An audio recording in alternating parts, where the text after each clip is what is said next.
To start, I made and cut out the pattern pieces for the hat ornaments. I used scrap foam and glued them together because these pieces will be covered in Worbla, so the seams won't be visible. And then I used craft foam for the details.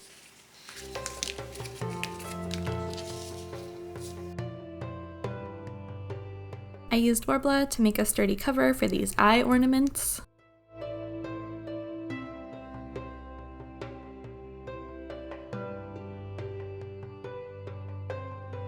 To create like a stamped or hammered metal look, I stippled Mod Podge onto all the parts.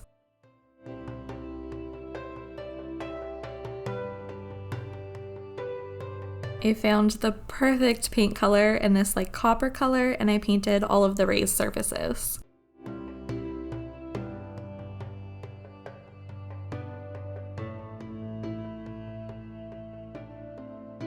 In the grooves, I mixed that same copper color with black.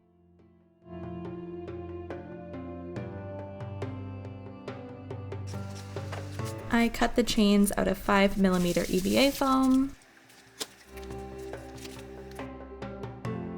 and I stippled them with Mod Podge as well so that they have that same like texture to them.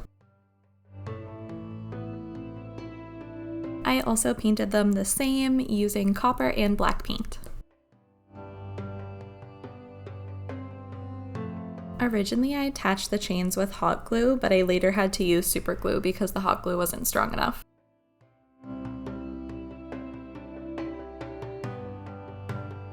They turned out so cute! It doesn't fit in frame. It's too big. For the structure of the hat, I used this sturdy brown paper sandwiched around 5mm EVA foam. I glued the EVA foam together and then glued the paper on top as well as underneath to hold the shape of this giant hat.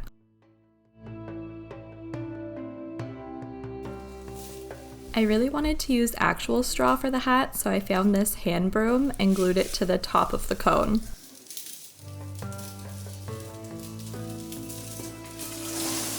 I cannot express how long this took if you're going to try it yourself. I trimmed the excess straw from the edges and then glued it back in to cover any gaps. This is really what took up the bulk of the time, is trying to fill any little bits where I could still see brown paper.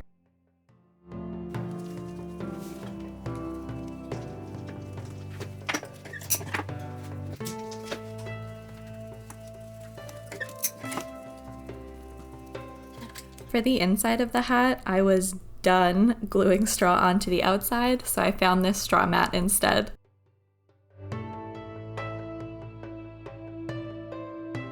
To cover these terrible seams, I used some like thicker straw fibers from the broom to cover all the edges.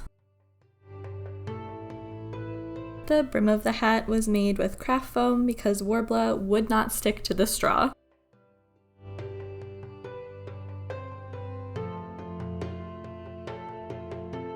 The brim will cover all of these little ugly bits so that no one can see them.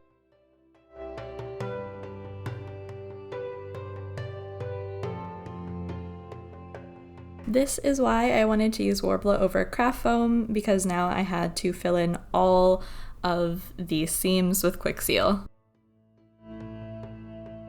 Several coats of Mod Podge also helps to cover all the seams and prep for painting. I tried to mix paint similar to the color of the fabric used for the rest of the costume, and I think it turned out pretty good. And this is the brim after painting. Now for the inner structure of the hat, I used some embroidery hoops to create the base of the inside structure. The larger circle will sit inside of the hat, and then the smaller one will go on top of my head. If you're wondering, no, it was not comfortable to wear, but it wasn't as bad as I thought it was going to be either. I used ribbon to hide all of the connected wood and also provide stability. Then I glued and sewed the hoop to the hat so that it wouldn't go anywhere.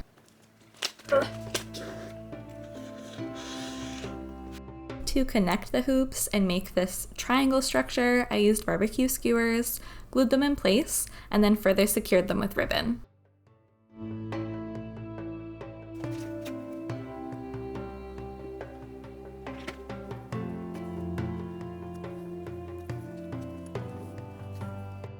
For the top of the structure of the hat, I made this tube shape from 5mm EVA foam and this squarish piece from 3mm EVA foam. I had to adjust it several times for it to fit flat on the hat. I made the top of the hat removable so it would fit in my car. Then I painted the eye symbol on the front of the hat.